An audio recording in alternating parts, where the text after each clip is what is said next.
Omulabirizi w'emikono James William Ssebaggala alagidde abasumba n'abaweereza mu bulabirizi buno bazzeewo okusaba kw'olweggulo buli lwa Sande. Ekkanisa yaffe tunaayimirira tutya bannange, njagala buli omu atandika okubeera ng'alina omwoyo gw'ekkanisa yaffe.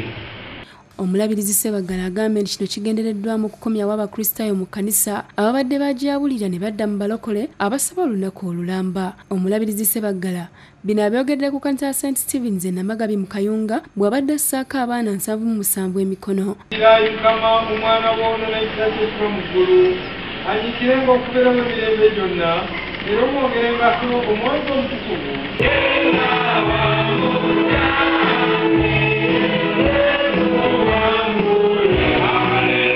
Agambye nti kati lino lifuuse etteeka nti olunaku lwa Sande okusaba kwa mirundi ebiri ng'okw'okumakya kugenda kubeeranga ku makanisa ate olweggulo abaweereza bagende nga batambula mu byalo balonde amaka gamu mwe babasabiranga ku Sande emu ate endala bagende awalala.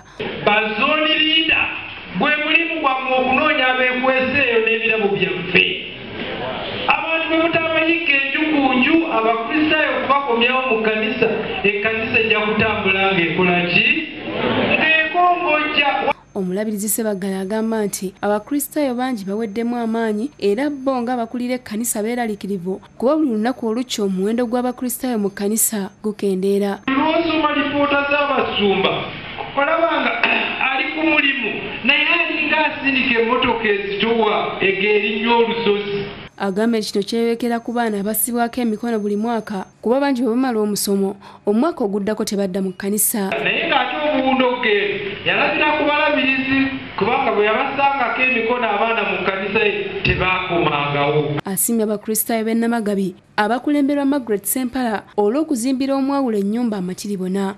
Omusumba Moses Munaku Kaama abuulidde omulabirizi ebimu ku bifa mu busumba buno. Kkanisa eziwedde mulimu taata yali yaserekwako ekitundu ne kati yaggwera ddala waggulu twakisereka yaggwa. Sawulo w'okulira yakusakidde eggulire lino ku Rabukede TV 1.